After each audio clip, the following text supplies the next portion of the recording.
Welcome to LYNDA'S TV show. If it is your first time of stopping by, you are highly welcome. Please, I beg you for this favor, click on that red button that says subscribe, and beside it is a notification bell. Turn the bell on. It's very important as it enables you to know when I upload a new video so that you will be the first person to check it out. I bring to you information about the globe, especially Nigeria to be precise.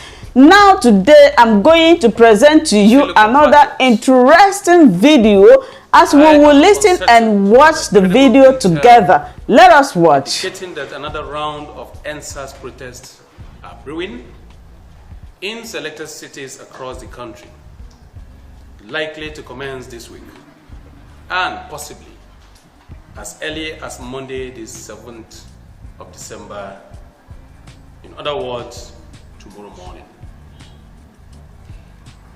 Every Nigerian should be worried by the specter of another nationwide protest for any reason at all this time. Not only is it true that the whole nation is still sacrificed and much traumatized by the violent aftermath of the last round of protests, but ground zero has changed drastically, and rules of engagement this time around will no longer be the same. The last round of protests benefited from a police force subdued by embarrassment at the misdeeds of few of their colleagues and simultaneously held in check by official directives, even from self-defense. Any further protest is likely to run into a police force still enraged by the vicious attacks visited upon her last time. Nigerians are aware of the gruesome slaughter and even cannibalism of at least 22 police officers during the violence that erupted alongside the NDSARS protests. This is aside from the scores who were injured and maimed, in addition to the deliberate targeting and destructions of dozens of police stations and other police facilities, as well as the looting of high-caliber guns and ammunition from armories. These 22 police officers were our brothers, sons, husbands, and ultimately, they are Nigerians. While it is true that law enforcement should do her job professionally, irrespective of circumstances, it is even truer that official uniformed men and women who were universally hunted and killed across the country by the hoodlums can be unpredictable, even paranoid.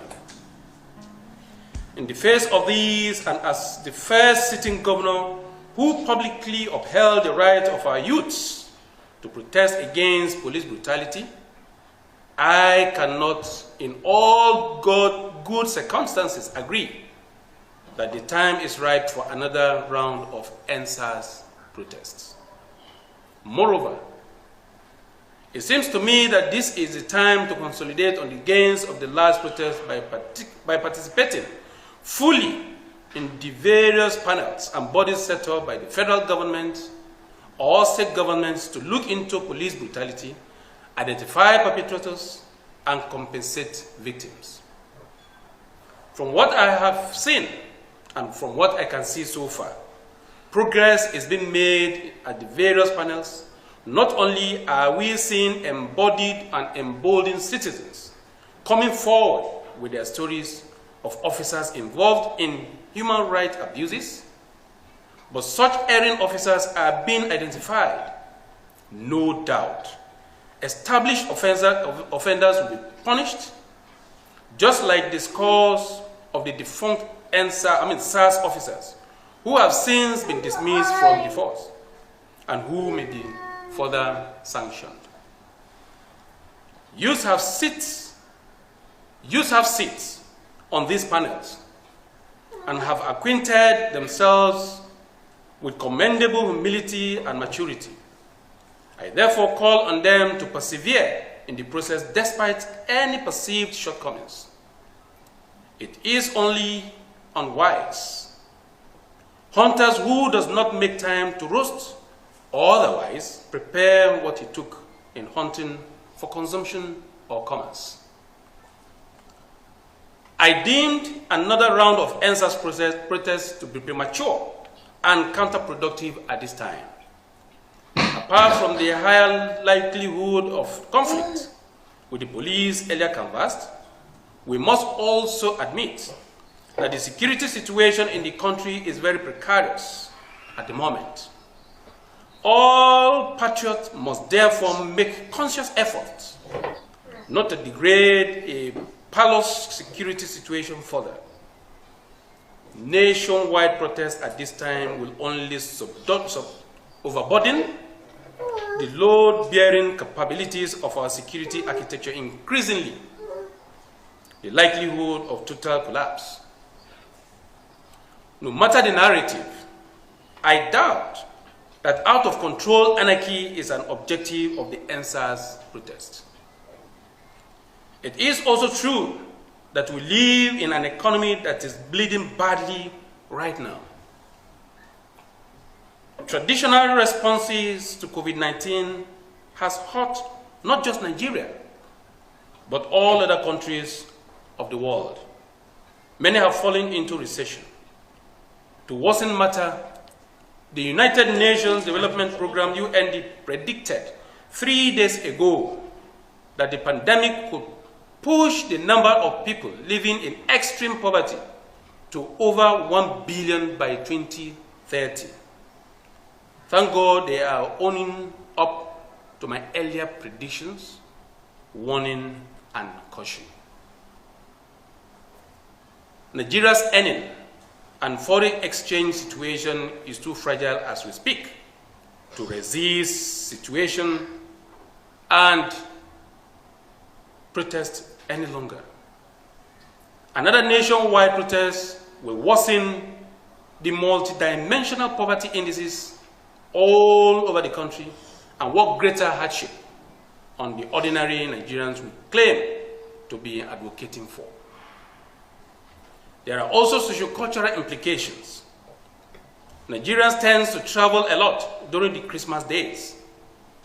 Statistics shows that traveling this period is not only for pleasure, as widely supposed. For many of our people, this is the only time in the year when they can attend to pressing life responsibilities like marriages, hospital appointments, funerals of loved ones, and even community improvement events. As a governor, I am aware hundreds of such events will happen in towns, big and small, in my state and beyond. Many have been fixed for months, even years in advance, with much expenses already gone into planning. All of these will be in disrupt by nationwide protests at this time. And I passionately appeal to the great Nigerian youths not to be the harbinger of such much pain and loss to their compatriots, individual, families, and communities alike. Then, of course, we have socio-political reasons to tread carefully. We have the example of countries which have gone the path of chaotic social change, only to collapse as proof that action and caution are Siamese twins in the journey of all successful revolutions. Social justice is always going to be within a social context. In other words, we need to have a country to even protest for, a better one at all. Social change, like fire, must never be allowed to get out of control, or it will consume the very building it was ignited to warm in the first place, along with the occupants. In public protest, No variable is 100% guaranteed. Every protest can be hijacked, like the Ndsars protest, the recent Black Lives Matter protest against systemic racism and police brutality in the United States of America were largely peaceful. Yet, it was infiltrated by violent elements. These forced the leaders to frequently recalibrate their strategy in order to keep traveling towards the objectives. For instance, they have ceased fire since November 4th, no doubt, to give the electoral process a chance. I must also stress that when all is said and done, the fastest route to desired social change in a democratic system is via political process. The guarantee of periodic elections and change of guard in government is one reason never to burn it all down at once. Perhaps the most impressive thing about the US protests is how much they have utilized the ballot box in the year 2020. In 2016, about 135 million Americans voted in the presidential elections. In 2020, they are on course to overtake the 180 million mark. Majority of new voters are youth protesters. And mobilizing is very, very key. Currently, Black Lives Matter is actively participating and setting agenda in the Joe Biden's transition program because their role in his support cannot be denied. NDSARS can do likewise, or even better. Pressure groups take political power when the pressure has built up to the point that they can no longer be refused or ignored. My administration has recently capitulated to the growing powers and participation of women in state politics by ceding all the 21 deputy chairmanship positions in all of our local government councils to them, along with the 21 council speakership positions. Nothing stops NDSARS from achieving similar accommodation with our political parties. The good thing about a democracy is that if leaders push citizens to bring through a consistent pattern of substandard governance, citizens can always wait for the next election period to make a change. I can testify from my personal experience that a political system can only be comprehensively overhauled from within, and you can only do that when you take control of it as a legitimate and legal participant. It does not matter how much protesters ground the nation, they can never produce even a councillor outside the ballot box, which will be acceptable to the people. Thus, anger at social imbalance or poor governance manifested only through protest, whether peaceful or violent, will only achieve piecemeal objectives. Our NDSARS protesters must therefore start looking and organizing themselves towards the 2023 general elections now, either by adopting an existing political platform or setting up one of their own. Contrary to perception, 2023 general elections are not far at all. If God keeps lives, we are only about 800 days away from February 2023, when all of this youthful energy can be harnessed and channeled properly for a true revolution via the ballot box. Then, there is more than enough work before the NDSARS group. I therefore appeal to the Nigerian youth, especially the NDSARS protesters, to rethink all plans for protest at this point. And indeed, before the panels have round off their assignments, such will be premature, dangerous, and above all, counterproductive to our stated gains, aims, and objectives. Men are still mourning the man beaten by death by the lizard with his small teeth. The leopard should not take money to go and sharpen his fangs, please. I wish all Nigerians the very best of this season. A Merry Christmas, peaceful and prosperous, healthy 2021.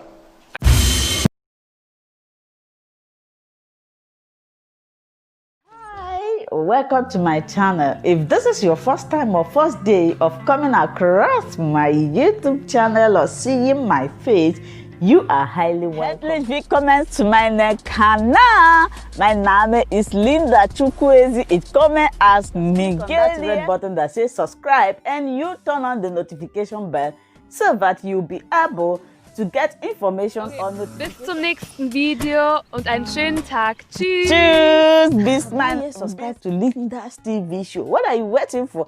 Click on that red button that says subscribe. You turn on the notification bell so that you'll be getting more updates from me. Leave your comments down below and share this video with your friends, families, and colleagues until we meet again in my next video. Bye bye.